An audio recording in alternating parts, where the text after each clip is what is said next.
I sacrificed everything for the son I brought into this world only to come home and find he threw me into a dark garage like a dirty rag to make room for a total stranger. Do not mistake my experience for a tearful, submissive family drama. This is a life-or-death game of betrayal, absolute greed, and my modern revenge plan so ruthlessly perfect that you will hold your breath to see who truly smiles last. Welcome, wonderful listeners of James Revenge Stories. Currently, YouTube has completely disabled our channel's monetization, leaving us with zero budget to keep operating. If you enjoy today's story, please consider supporting us with just $1 so we can pay our hard-working staff to cover their living expenses and continue creating stories for you. You can donate by scanning the PayPal QR code on the screen or clicking the PayPal link in the description or comments below. My name is Autumn Weaver. I am a 46-year-old senior data analyst at EtherCore Solutions. My daily life consists of navigating complex algorithms, predicting high-stakes market trends, and commanding a boardroom full of executives. I am a woman who thrives on order logic and absolute control. So when I returned to my upscale suburban home in Crestwood Hills after a grueling week-long business trip, I expected nothing less than the quiet, pristine sanctuary I had meticulously built with my own hands and hard-earned money. I unlocked my heavy mahogany front door and pushed it open. I froze.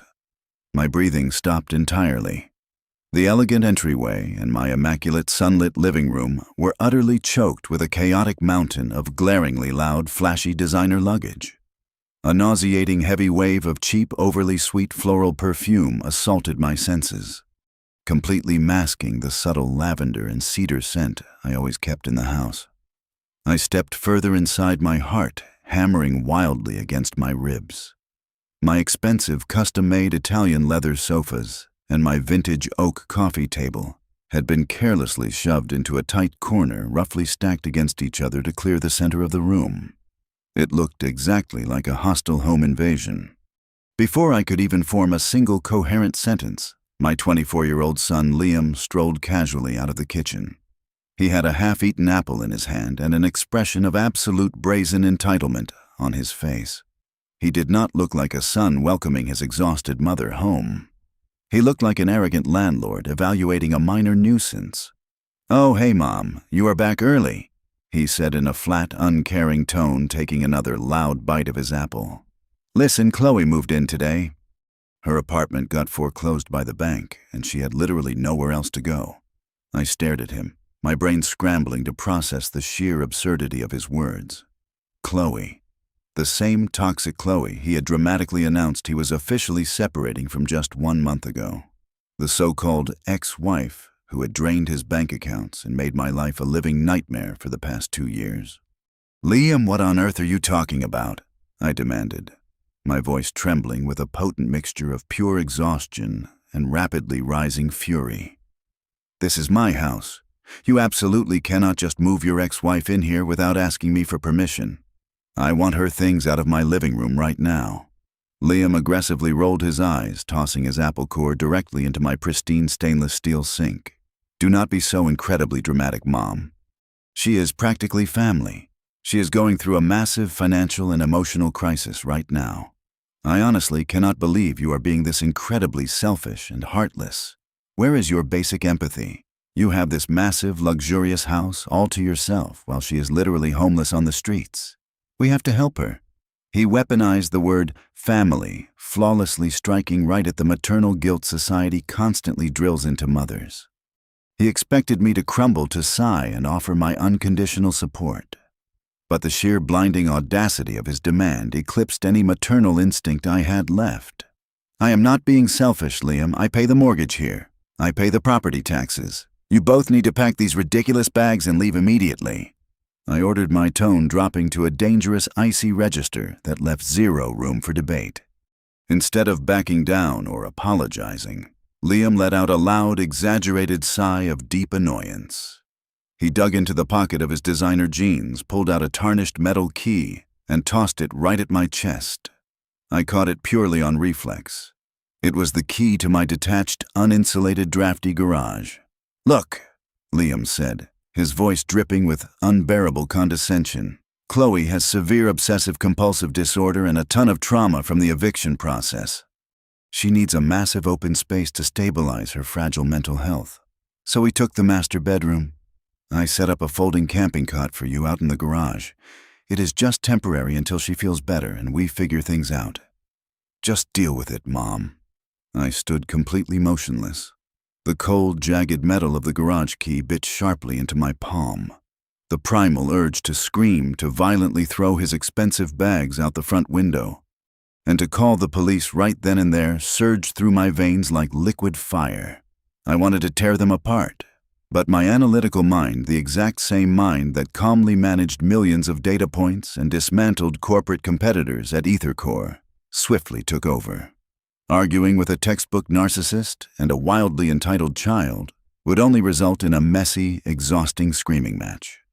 It would ruin my professional composure, validate their victim complex, and give them the exact emotional reaction they desperately wanted. I looked at my son. I truly, deeply looked into his eyes, and I realized in that fraction of a second that the sweet boy I had raised was dead and gone. In his place stood a selfish parasite. I forcefully swallowed the burning acidic rage climbing up my throat, letting it settle into a freezing heavy pit in my stomach. I calmly adjusted my grip on my small travel bag. "Fine," I said. My voice was eerily steady, completely devoid of any anger or maternal warmth. I turned on my heel, walked straight out the front door, and headed toward the dark, oil-stained garage at the end of the driveway. As the heavy wooden door shut solidly behind me, locking me into the suffocating gloom, a cold, merciless smile curled slowly on my lips. Let us see how long you two can last. The air in the garage was thick with the suffocating stench of old motor oil, damp cardboard, and the metallic tang of rust. A brutal icy draft slipped beneath the heavy metal door, biting sharply at my ankles. The flimsy canvas camping cot Liam had so generously provided groaned loudly under my weight, the cheap metal springs digging directly into my spine. Any normal mother might have broken down right then. Any normal mother would have buried her face in her trembling hands, weeping over the ultimate betrayal, paralyzed by the shocking cruelty of her own flesh and blood. I did not shed a single tear. Crying was a useless, pathetic waste of hydration and energy. Instead, I unzipped my leather work tote, pulled out my high-performance corporate laptop, and flipped it open. The stark blue light of the screen illuminated the dark, greasy walls around me, casting long, monstrous shadows. My fingers flew across the keyboard, effortlessly bypassing the standard guest network Liam probably thought was the only wireless connection available on the property. I logged directly into the hidden, highly encrypted administrator portal of my own property. What Liam, with his remarkably empty head and zero attention to detail, fundamentally failed to understand was that this house was no longer the outdated suburban shell he grew up in. I had poured hundreds of thousands of dollars of my own hard-earned money into a complete down-to-the-studs renovation just 8 months ago. During that exhausting process, I had personally wired and programmed an invisible state-of-the-art smart home network. Every thermostat, every light switch, the central audio system, the heavy window blinds, and the entire security grid were completely centralized and operated exclusively from my administrative dashboard. Liam thought the house ran on basic wall switches. He was blissfully ignorant.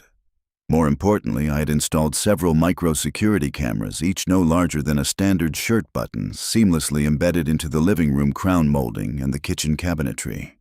I had originally put them into monitor for potential burglaries during my frequent lengthy business trips. Now they were about to serve a far more intimate and devastating purpose. I clicked on the live video feed for the main living area. The high-definition stream popped up flawlessly on my screen, accompanied by crystal-clear audio picked up from the ceiling microphones. There they were. Chloe was sprawled luxuriously across my custom Italian leather sofa, her dirty designer sneakers casually resting right on the delicate glass of my vintage coffee table.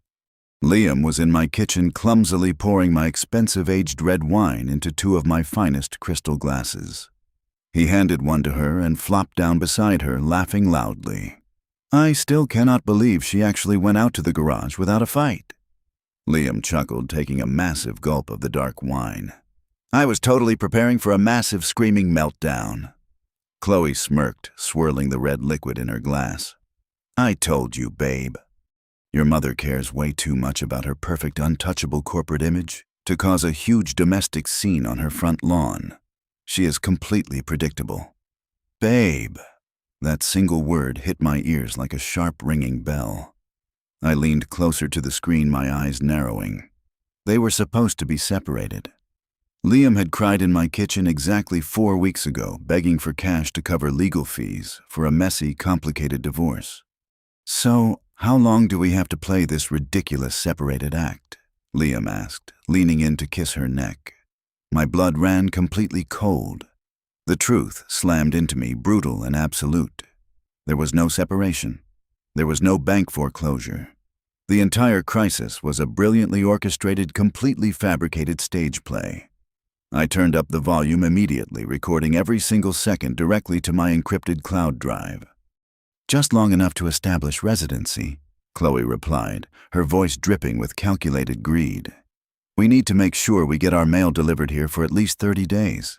Once we officially cross that legal threshold, we have full squatter rights, or tenant rights, whatever the stupid lawyers call it. According to the laws in this state, she cannot just call the cops and have us physically thrown out.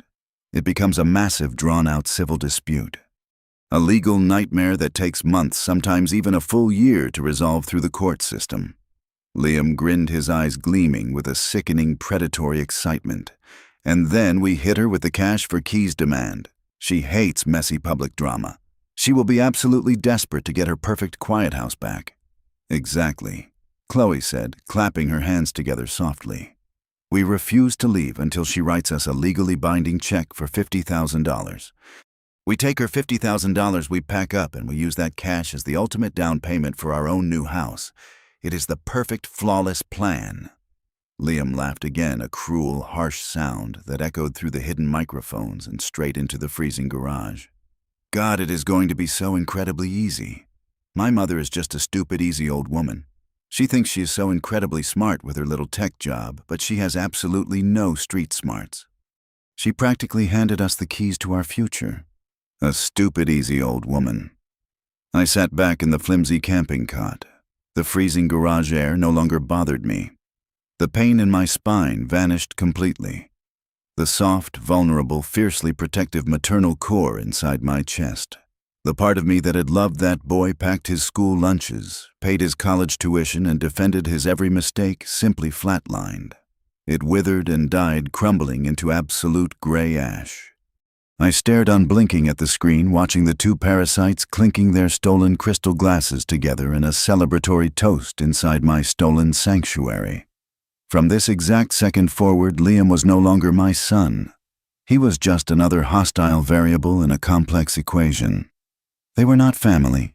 They were common, dirty scammers. And, like any malicious virus detected in my highly secured system, they needed to be systematically, utterly, and ruthlessly destroyed. The sun rose at precisely 6 o'clock the next morning, casting a sickly pale light through the grimy garage window. I walked into my own kitchen, slipping effortlessly into the role of the defeated, submissive matriarch. I brewed a fresh pot of my expensive imported coffee, keeping my expression perfectly blank. Chloe trudged down the stairs 20 minutes later, wearing my pure silk robe. She took one look at the artisan multigrain bread and organic fruit I had set out and dramatically rolled her heavily made-up eyes. "Do you not have any normal food in this giant house?" she whined, poking at a bowl of fresh blackberries with a perfectly manicured, aggressively long acrylic nail. "Like maybe some bacon or actual pancakes. This healthy garbage is completely depressing." I offered a weak, pathetic little smile, expertly mimicking a crushed spirit. "I am so sorry, Chloe. I will definitely go to the grocery store after I finish my shift at work today and buy whatever you prefer." Liam walked in just in time to hear my total surrender. He shot Chloe a smug, victorious look, entirely confirming his arrogant belief that I was thoroughly broken. I quietly poured my coffee into a travel mug, grabbed my car keys, and drove away from the property. The exact second my car merged onto the highway, the pitiful mother persona evaporated into thin air.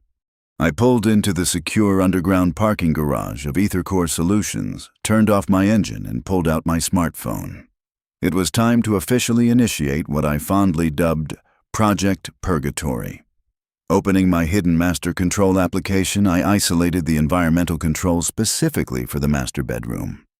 Liam and Chloe genuinely thought they had claimed the ultimate luxury suite, but they had actually locked themselves inside my custom-built terrarium.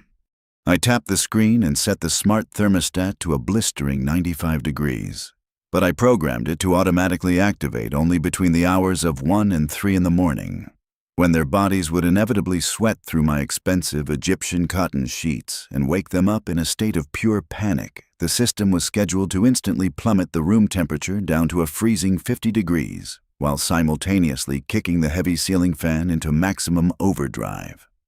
By the time I reached my pristine corner office on the 42nd floor, I was completely ready for Phase 2. I remotely accessed the home network router. I easily identified the unique device address for Chloe's heavily utilized smartphone. With 2 simple keystrokes, I created a highly specific custom bandwidth rule. Every single time she attempted to open a social media application to film her daily complaint videos, her internet speed would instantly choke down to a miserable 0.1 megabits per second. It would be entirely impossible to load a single photograph, let alone broadcast a high-definition live video. However, to ensure maximum psychological damage and sow seeds of deep resentment, I specifically whitelisted Liam's device. His wireless connection would remain at a blazing fast 1,000 megabits per second.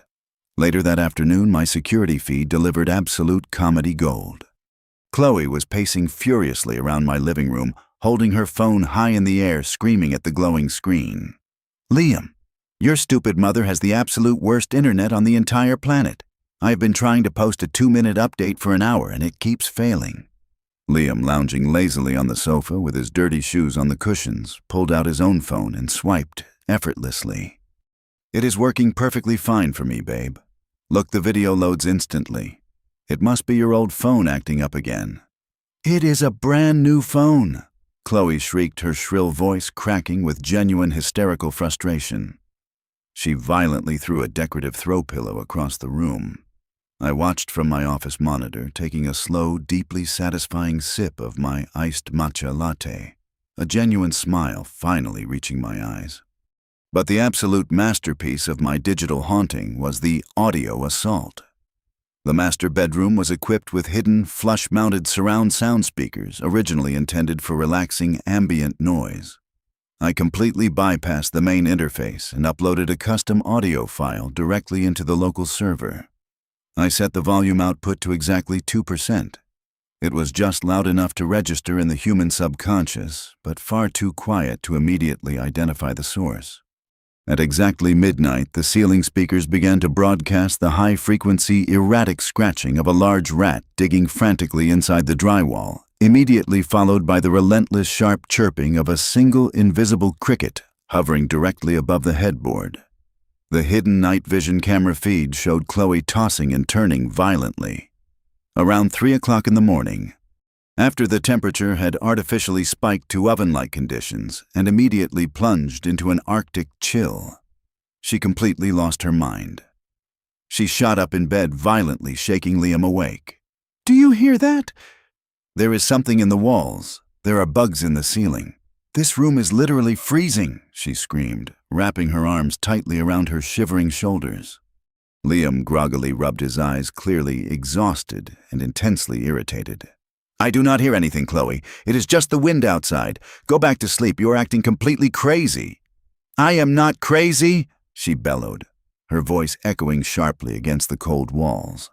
"This house is a haunted, broken piece of trash. The heating is broken, the internet is broken, and there are rats in the walls. You promised me a luxury mansion, and instead, you brought me to a literal nightmare." The invisible pressure cooker was working flawlessly.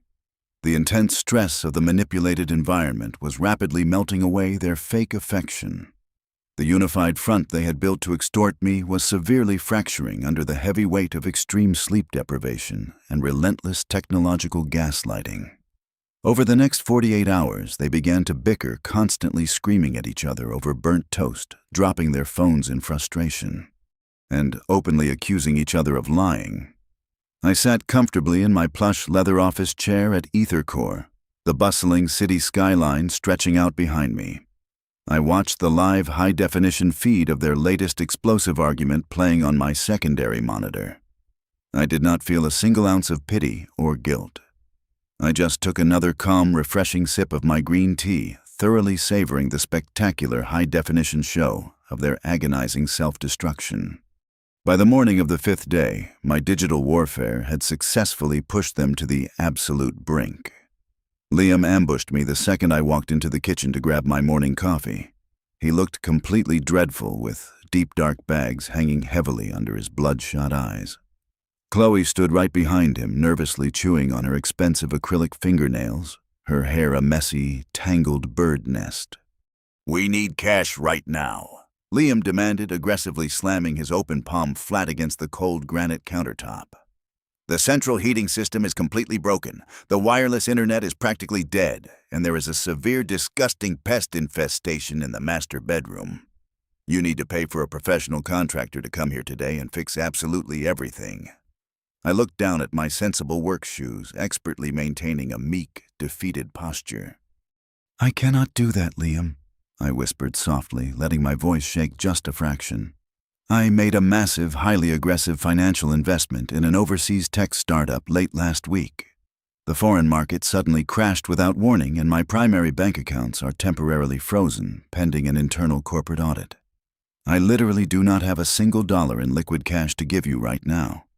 The lie was beautifully seamless, and the sudden, harsh realization that there was no immediate money to squeeze out of me forced their hand completely. They had originally planned to wait a full 30 days to legally solidify their squatter status, but the unbearable, torturous living conditions I had secretly engineered made them wildly desperate. They decided to skip the standard waiting period and go straight for the final kill. Liam reached into his leather jacket and aggressively threw a crumpled piece of paper onto the kitchen island. I glanced down at it. It was a painfully obvious amateurish forgery. A fake residential utility bill horribly photoshopped with Chloe's full name stapled directly to a generic boilerplate residential lease agreement, clearly downloaded for free off some shady internet forum. "We are not waiting around in this freezing dump anymore." Liam snarled, his voice completely devoid of any remaining familial affection.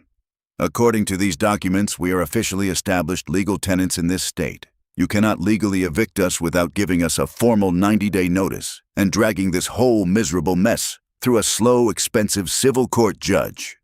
Chloe stepped forward, stepping out from behind his shadow, her eyes gleaming with intense, malicious greed. "But we are completely willing to be reasonable about this," she said smoothly, crossing her arms. "Write us a certified bank check for $50,000 today. It is a standard legal process called cash for keys. You pay us the exact $50,000, we pack our designer bags, and we disappear forever. If you refuse, we will squat right here for a full year, completely trash the property, and bleed you absolutely dry in endless legal fees. It is your choice, Mother." It was time for my ultimate performance. I let out a sharp, dramatic gasp, raising my trembling hands to cover my mouth. I forced my eyes to well up with frantic, desperate tears. "Liam, how could you possibly do this to your own mother?" I sobbed, my voice cracking with absolute perfect tragedy.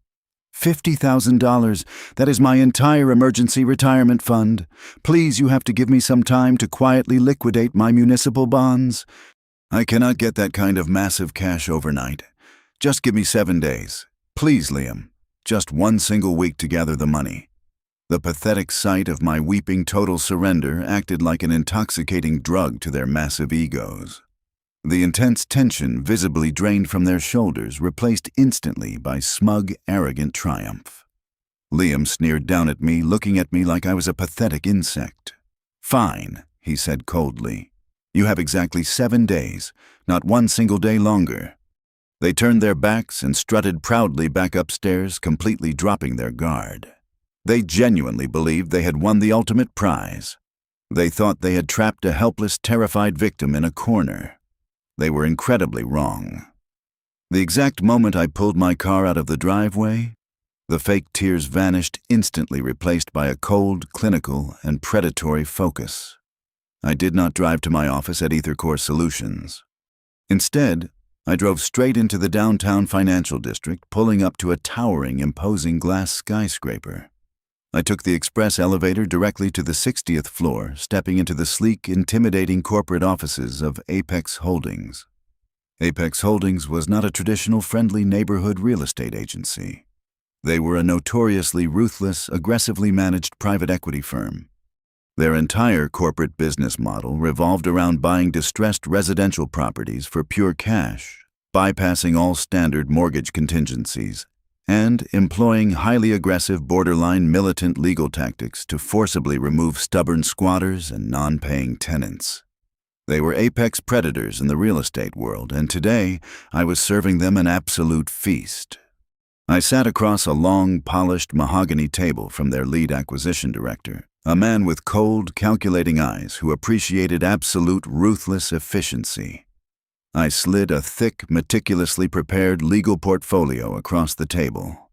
I offered him the complete, unencumbered deed to my beautiful house in Crestwood Hills at a flat 15% below current market value. In this highly competitive real estate market, that massive discount was a wildly irresistible profit margin.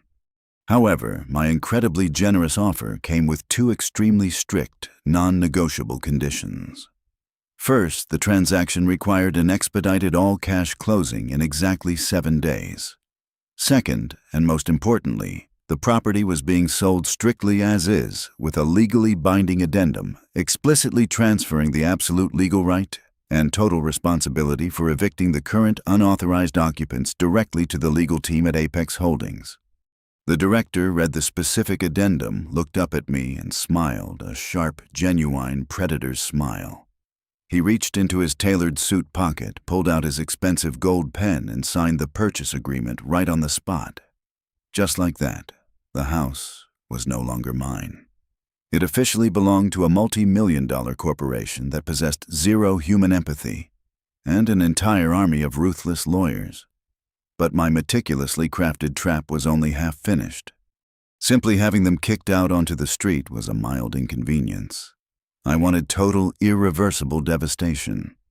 I drove across town to the private office of the most ruthless, highly paid corporate defense attorney in the city. I sat down and handed him 3 heavily encrypted solid-state drives.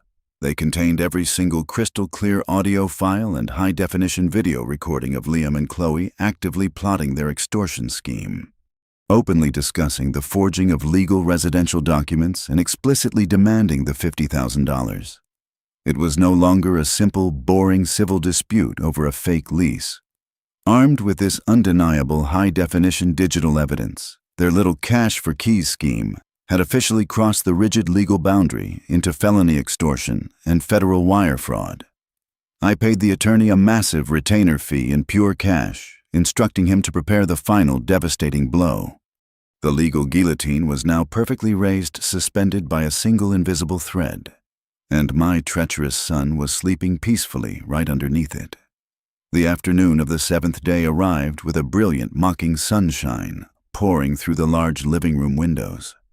Liam and Chloe were comfortably sprawled across the expensive leather sofa, their feet propped up arrogantly on the glass coffee table. They were casually sipping the very last bottle of my vintage French Bordeaux, celebrating their perceived victory. The digital clock on the wall silently ticked past 3 o'clock in the afternoon. This was the exact deadline they had given me. They were eagerly waiting for the front door to open, expecting to see a broken, sobbing mother handing over a certified bank check for exactly $50,000.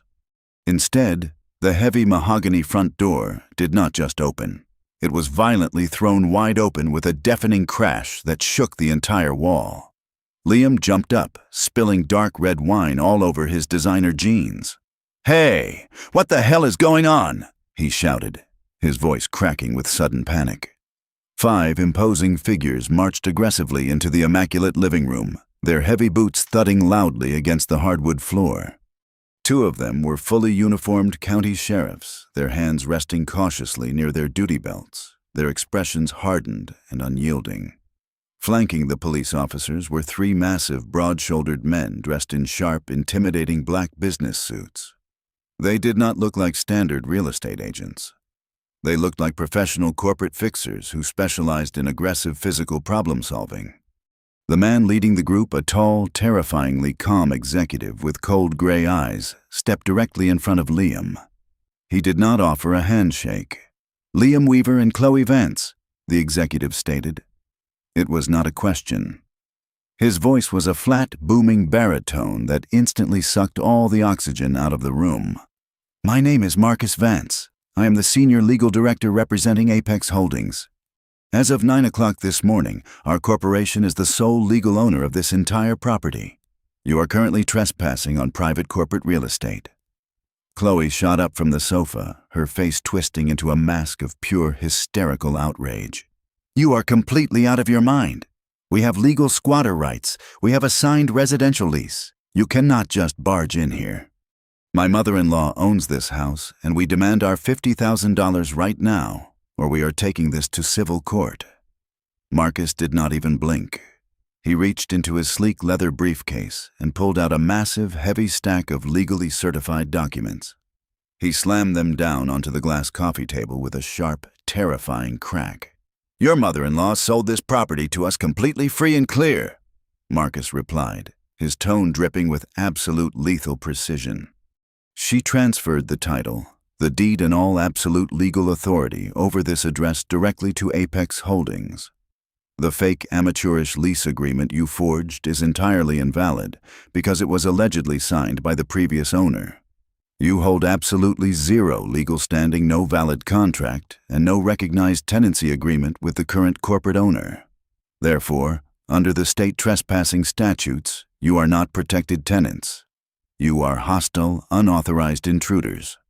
He turned his cold gaze toward the two local police officers. The senior sheriff stepped forward, unhooking the heavy radio from his shoulder. "You heard the man," the sheriff barked, his voice echoing loudly in the tense room. "This is no longer a civil domestic dispute. This is a criminal trespassing violation on private corporate property. You have exactly 1 hour to gather your personal belongings and vacate these premises immediately. If you are still standing inside this house in exactly 61 minutes, I will personally place both of you in metal handcuffs and haul you down to the county jail." Chloe let out a piercing, unhinged shriek. She desperately grabbed her brand-new smartphone with her shaking hands and aggressively dialed the number for the cheap legal clinic she had been consulting. "I am calling my lawyer right now. You cannot do this to us. This is highly illegal. We have established residency for over 7 days. Call whoever you want, little girl." Marcus sneered, his corporate professionalism slipping just enough to reveal the absolute predator underneath. "My legal team has already filed an emergency injunction with the highest municipal judge in this district based on overwhelming evidence of malicious property occupation. Your lawyer will take one look at our corporate letterhead and hang up the phone. You are completely finished." Liam, his face drained of all color, looking pale and deeply sick, fumbled wildly in his pockets. He pulled out his phone, his hands trembling so violently he could barely unlock the screen. He tapped my contact name, putting the call on a loudspeaker phone, desperately trying to summon his supposedly weak, easily manipulated mother to save him from this nightmare. The line was completely silent for 3 agonizing seconds. Then a cold, automated, robotic female voice echoed through the high-definition speaker. "We are sorry. The number you have reached has been permanently disconnected and is no longer in service." Liam stared at his phone, his mouth hanging wide open in pure, unadulterated horror. The realization hit him like a high-speed freight train. I had not been scrambling for money over the last 7 days. I had been systematically, flawlessly erasing my entire existence from his toxic life. I had changed my personal phone number, completely wiped my digital footprint, and legally severed every single tie that connected me to him. There was no safety net. There was no mother to exploit. He was staring directly into a terrifying, bottomless void. "Time is ticking, kids," the sheriff warned loudly, tapping his heavy watch. 55 minutes left. Start packing." Complete chaotic panic erupted. The smug, arrogant conquerors from an hour ago were instantly reduced to weeping, frantic scavengers. They scrambled wildly around the living room, blindly shoving their wrinkled, dirty clothes, expensive shoes, and cheap makeup into their flashy designer luggage. Every time Liam tried to grab one of my expensive kitchen appliances or a decorative piece of art, one of the massive men from Apex Holdings stepped aggressively into his path, silently forcing him to drop the stolen item. They were only allowed to take exactly what they had brought into the house. Exactly 1 hour later, the heavy wooden front door slammed shut with a brutal, echoing finality. The loud click of the deadbolt locking them out forever sounded like a gunshot. Liam and Chloe stood completely frozen on the manicured green grass of the front lawn. They were surrounded by a pathetic, disorganized fortress of brightly colored designer suitcases, half-zipped duffel bags, and loose clothing spilling out onto the dirt. The bright afternoon sun beat down on them mercilessly. Across the street, the usually quiet, wealthy neighbors had stepped out onto their large porches. They were sipping iced tea, holding their small dogs, and openly staring at the spectacular, humiliating public disgrace unfolding on the lawn. The absolute silence of the suburban neighborhood was broken only by the sound of Chloe quietly sobbing into her hands. The trap had slammed shut with flawless, brutal perfection. Standing on that perfectly manicured lawn, the absolute reality of their situation had not even fully materialized yet. But I had not simply planned for them to lose a roof over their heads. I had orchestrated a complete structural collapse of their entire lives. Less than 5 minutes after the heavy front door was locked behind them, Liam felt his smartphone buzz in his pocket. It was not a message from me. It was an urgent, high-priority email directly from the Human Resources Department of his prestigious marketing firm. 2 days prior, I had compiled a neat, highly encrypted digital folder containing the crystal-clear audio recordings of his extortion plot. I sent it anonymously to his company's board of directors, politely pointing out that an employee actively conspiring to commit felony wire fraud and extortion was a massive liability to their corporate integrity.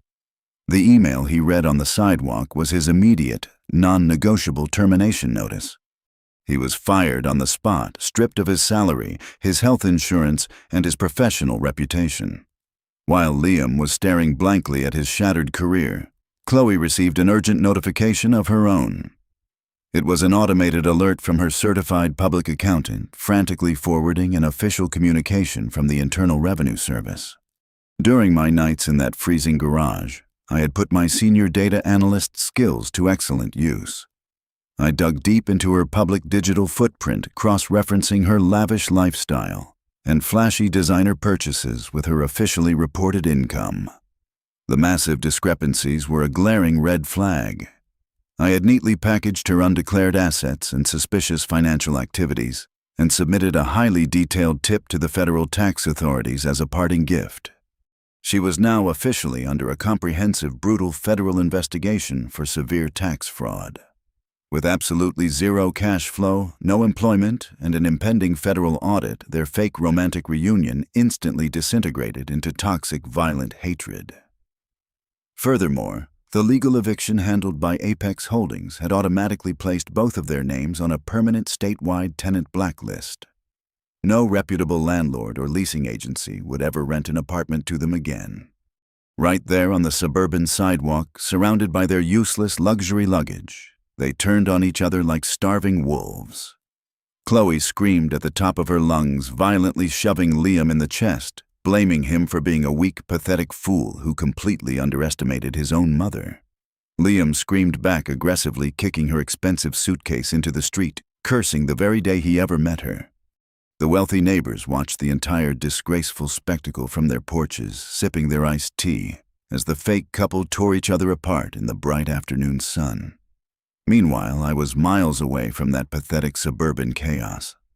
I stepped out onto the expansive, sun-drenched balcony of my brand-new luxury penthouse located in the very heart of the downtown financial district. The massive pile of cash I secured from the rapid property sale to Apex Holdings had easily covered the down payment for this beautiful sanctuary. The building featured 24-hour armed security private elevator access and advanced biometric locks. No one could ever step foot on my floor without my explicit programmed authorization. I took a slow, refreshing sip from a crystal flute of vintage champagne. The heavy stress that had aged me over the past 2 years was completely gone. I felt lighter, fiercely independent, and radiantly young. My career at EtherCore Solutions was soaring to new heights, completely unburdened by the financial drain of an ungrateful child. I walked up to the massive floor-to-ceiling glass windows and looked down at the tiny, bustling city streets far below. A faint, peaceful smile touched my lips. Society tells us that a mother's love is supposed to be an endless, forgiving well of sacrifice. Motherhood is indeed a sacred, beautiful gift. But when someone decides to weaponize that sacred bond, twisting it into a cruel tool for pure financial extortion, the rules of nature permanently change. The absolute best response to a parasite demanding everything you have is to introduce them to the harsh, unforgiving taste of having absolutely nothing. Thank you so much, our wonderful listeners, for tuning in to the very end of today's story. We would love to know, where in the world are you currently listening from? Please let us know in the comments below. If you found today's story entertaining and satisfying, please consider supporting our channel with just $1. You can do this easily by scanning the PayPal QR code on your screen, or by clicking the PayPal link provided in the video description or the pinned comment. Your generous support allows us to pay our hardworking staff so they can feed their families and continue creating these amazing stories for you. Thank you again, and have a wonderful day.